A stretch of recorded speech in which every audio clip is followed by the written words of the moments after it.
Welcome to the intersection of technology, cybersecurity, and society. Welcome to ITSP Magazine. You're listening to a new Two Cyber Chicks podcast. You're about to join Erika and Jax for an inclusive cybersecurity conversation designed to educate and break the stereotypes of cybersecurity professionals while providing life hacks on how to handle burnout, networking, and goal setting. Knowledge is power, now more than ever.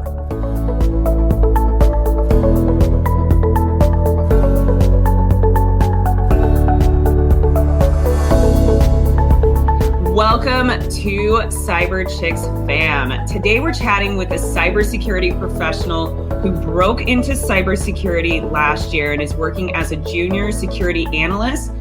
And she actually specializes in security infrastructure engineering. Now today, Ashley Wicks will be sharing her journey into the cybersecurity space and provide tips and tricks for those wanting to break into the industry. And I am so excited because it's been long overdue, Ashley, to get you on this show. So we are super thrilled to have you on the show with us today. But before we really start jumping in and asking you a bunch of questions, will you take just a few minutes to kick us off by sharing a little bit about your background and how you landed your first job and got into the space?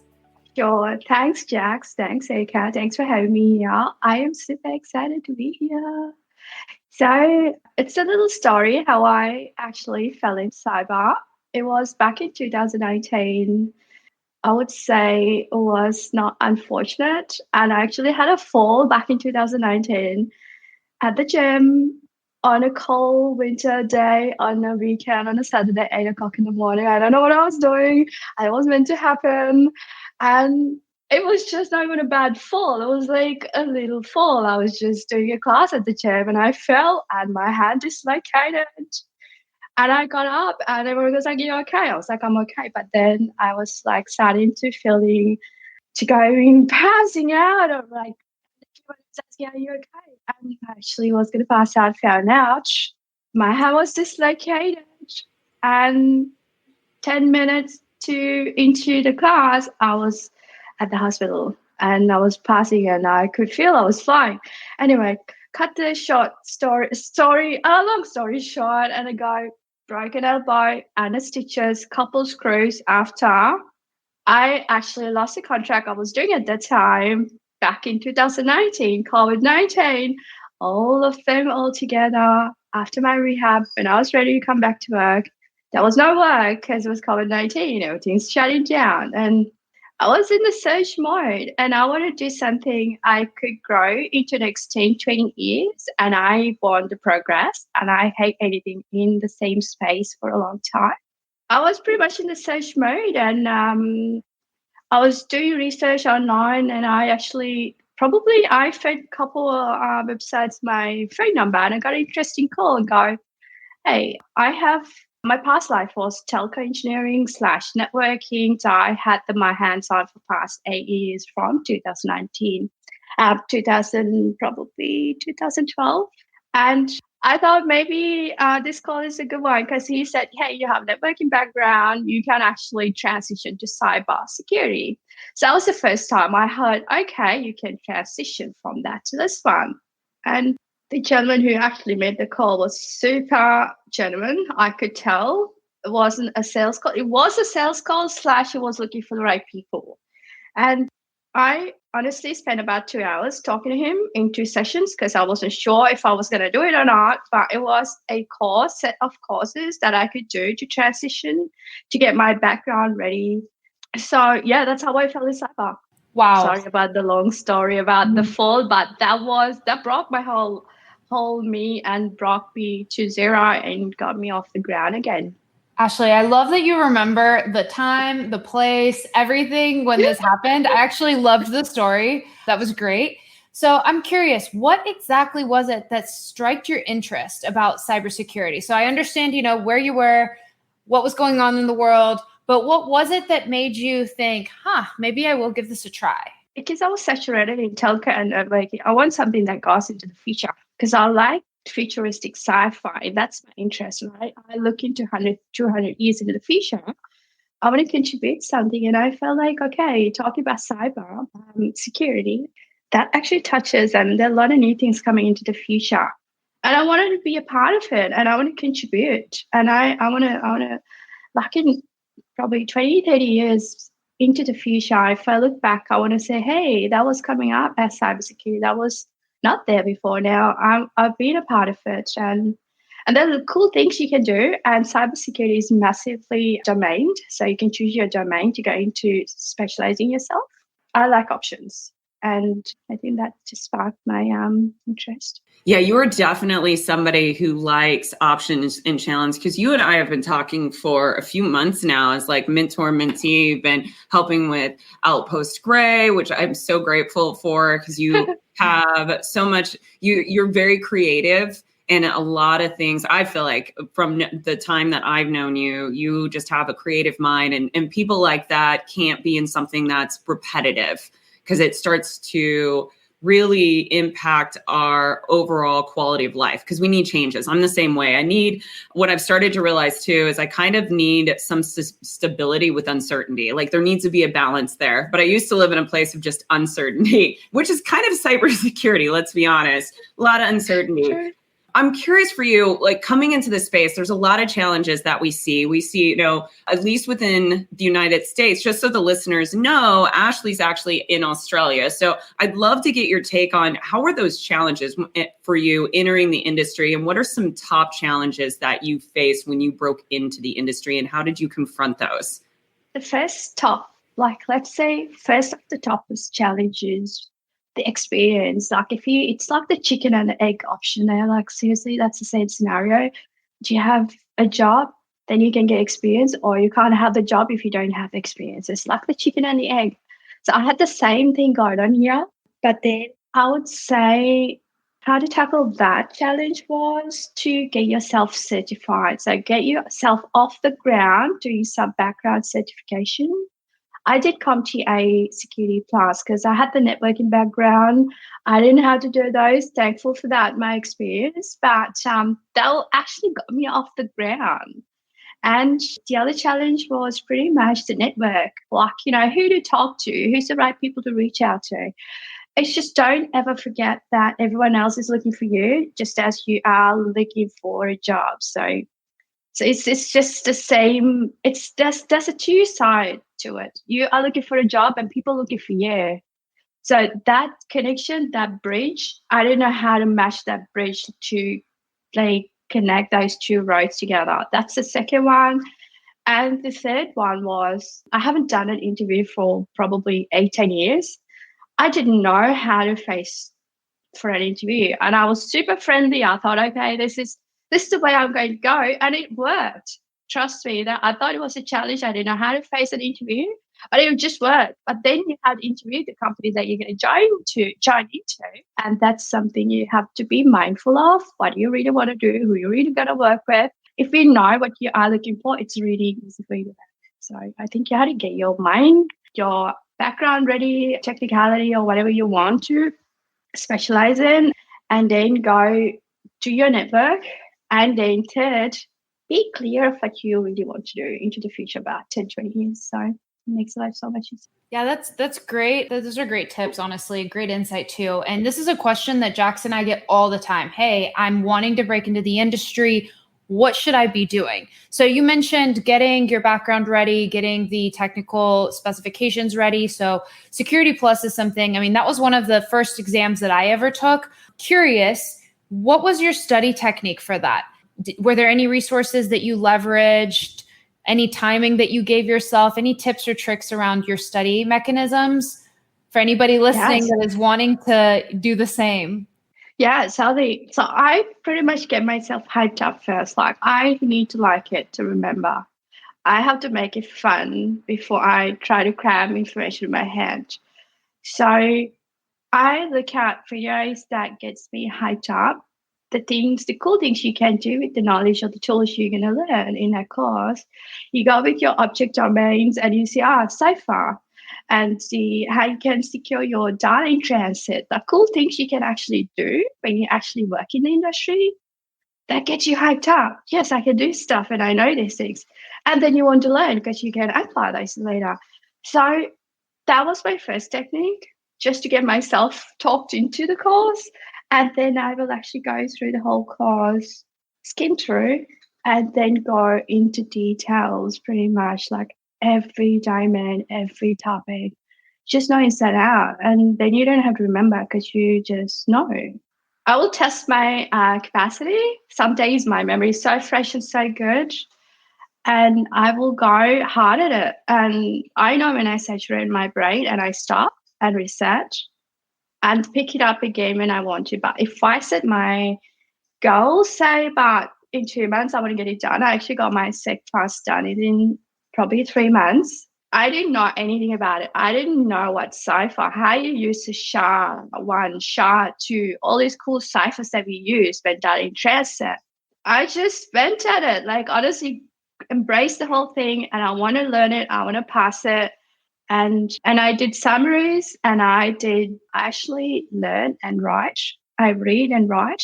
So I take my own notes. So when I see things in my handwriting on a paper, that's like a photographic memory going into your brain that helps as well. And I did a lot of quizzes and test myself. And if I find out, okay, I'm too weak, I'm not so good, and I'll go back, redo that section until I feel confident. So I will always over prepare, and that way I can land the right result that I want to get to. So Ashley, it sounds like self-awareness is a big thing here, like knowing when you need a break, how much to study, how hard. I think like giving yourself a deadline is probably really, really key, just to give yourself like, hey, I'm going to take this in 3 months time, 4 months time. You know, for some of our listeners that like work a full-time job on top of this, their timeline may look different, right? And their motivators may be different. And it sounds like the study mechanisms are very much specific to the person. So for you, you're reading, you're writing your own notes. Some people just need to do quizzes over and over again. So it just really depends. But your study tips are really helpful here. I have one other question around the interview prep. So sounds like that is a really scary part for a lot of people, especially entering a new field that they don't know. What does the interview process look like? Is there anything that you did in particular to like hype yourself up for the interview process or prep? Yes, I will go. I wanna join a good company with a good cause. That was so important to me. And the people I work with will really pave my future into the 5 years, 10 years, 20 years. So I was super specific about who and what team I was going to join in. So I'll go have a look, what is the company's value? And if it resonates with you, if you go, okay, that is in line with what I actually value in my life. So you pretty much interview the company just as much they interview you.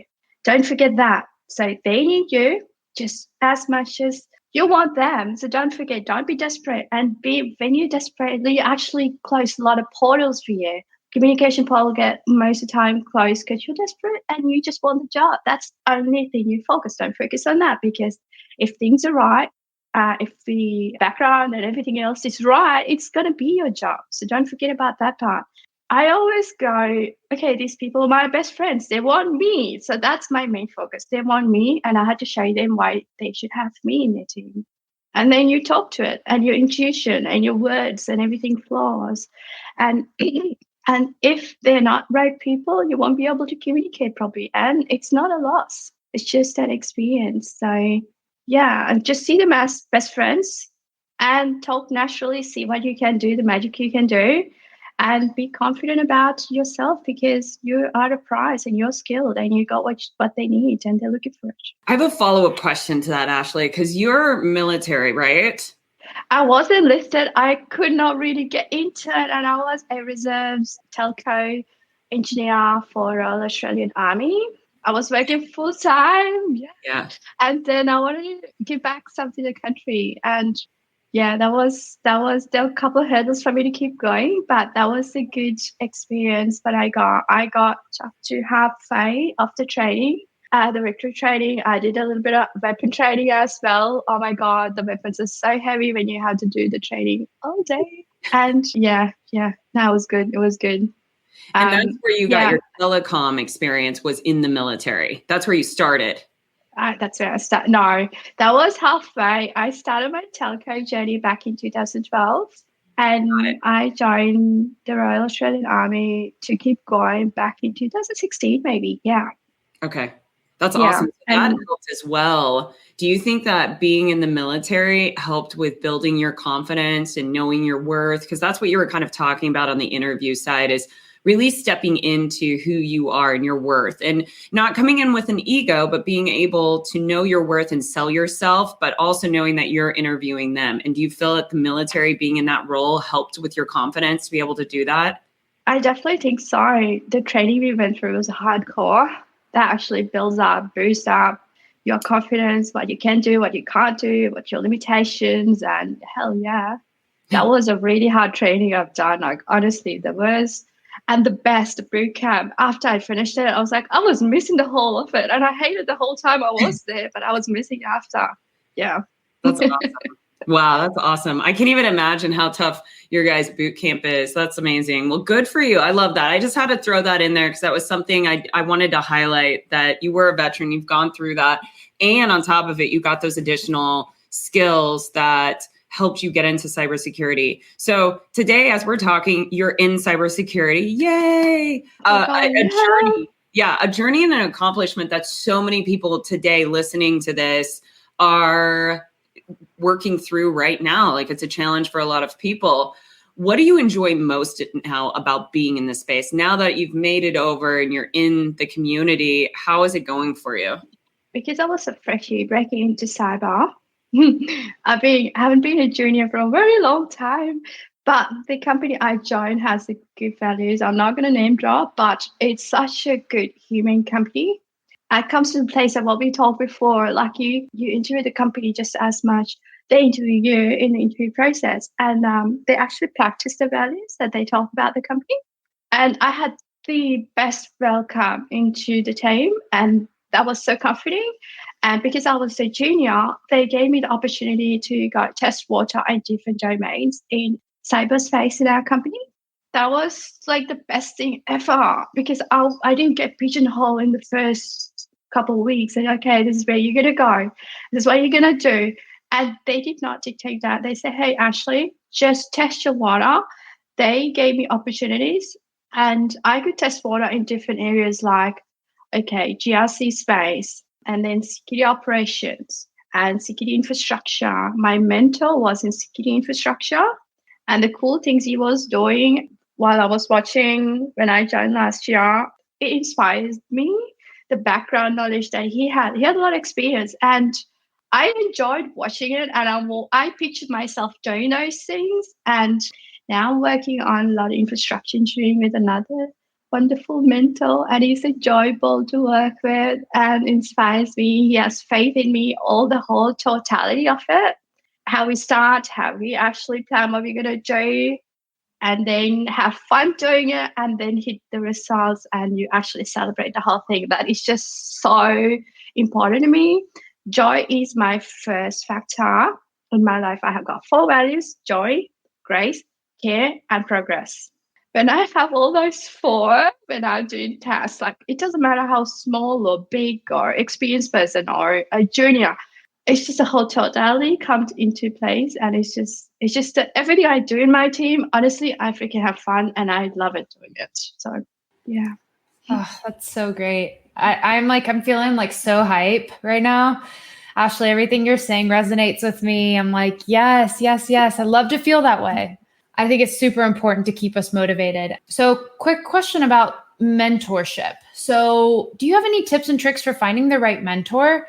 Have you navigated maybe having a mentor that wasn't the right fit and, shifting focus to find one that, did help you out? I'm going to go back to the saying that I probably used before. You work with what you got, but you never stop searching for what you are looking for. It's a journey. You work with what you got, and you keep an eye on what you want. So when you know what you want, when you are clear of your intention, it'll find a way. But meantime, you do work with what you got. So that's what I did with all my mentors. I don't know, for some reason, I had really wonderful mentors. Have I said mentors or mentors? Yeah, That's the key. I'm just gonna say that's the key. Just work with what you got. If they're offering, okay, let's do this, and this is what we can do. And some mentors go, okay, what do you want to do? Let's work with what you got. And if somebody goes, okay, this is what I've got, do you want to work with it? And you just do it. If you have to change your mentor, change it. And a little fall off, that's okay. Keep going. Have many mentors. Like I've got one from the uni, and I probably got 2 or 3 at work, and non-official mentors as well. So yeah, I like that. I like that mindset. I want to add to what you're talking about on the behalf of work with what you've got. And I think a critical thing too is know the source of the feedback, like understand their background and know that you can learn something from anybody, even the worst person in your life. You can learn what not to do from a terrible leader, for example. And so it's recognizing that you can grow from what you have, but still searching out. I love that, but still searching out what you want to achieve and accomplish through your mentors. And having like many, as you say, I like that idea, because if you have 1 or 2, you've really just kind of isolated yourself. But if you have many, you may not like everything they're saying, but just remember to trust the source of the information that they're providing. And I think that's really important. I love that. Great pointers, great tips and tricks on that. All right, Ashley. Well, we're running close to time, and I want to sneak one other question in here. And that is, what has been something that's surprising to you of this space that maybe you didn't expect before? Okay, because the cybersecurity in an organization looks like a firewall to the other teams, right? That's like a huge surprise to me, because what we do as a security team in an organization is to look after you all. And it's like, yes, we have a big mansion and you are doing wonderful things in different corners of the house, in the mansion. But if you don't have a door locked or a fence locked and someone's looking after that, so people can walk in and take things and walk out. That's like the simplest way of why we are putting the measures around the beautiful things we are building in an organization. So just the how other people perceive you as a security member, or why we are putting security controls, is not seen as how it is, and it's not being valued for its value. That was a big surprise for me. So that was like a big shock to me, how organizations are taking security teams or security measures, because they see that as blocker, not a safer way to get things done in a long run. So that was such a shock to me. Yeah, it's such an interesting point, because being in the space, you wouldn't think that would be a friction area for an organization, because it's so common sense for us. But then you get into the space and you're like, oh, this is an area that's hard to sell to leadership, and they don't understand how important security is, much less even doing their compliance properly, which are not the same thing as security and compliance, but you can't even get an organization to do compliance. They'll self-attest saying they've got all their controls in place, but really they don't, they just kind of shrug it off. I love that point. It's a very interesting space. Before we wrap up though, Ashley, because we could keep talking for a long time on this topic, because I love it. How can our listeners be able to contact you, maybe for mentorship or tips and tricks on breaking into the industry? What is the best way? Email or a social media platform? I would say LinkedIn would be the best way at the moment. And I am super active, or try to be super active at least, in LinkedIn. So you can reach out to me in LinkedIn anytime, and I will try to do the best I could do. So, yeah. I love it. You heard it here, everybody. Ashley Wicks, reach out to her, like her, follow her, message her. This has been amazing. Thank you so much for coming on the show today. Thank you, too, for having me. We hope you enjoyed this episode of Two Cyber Chicks podcast with Erika and Jax.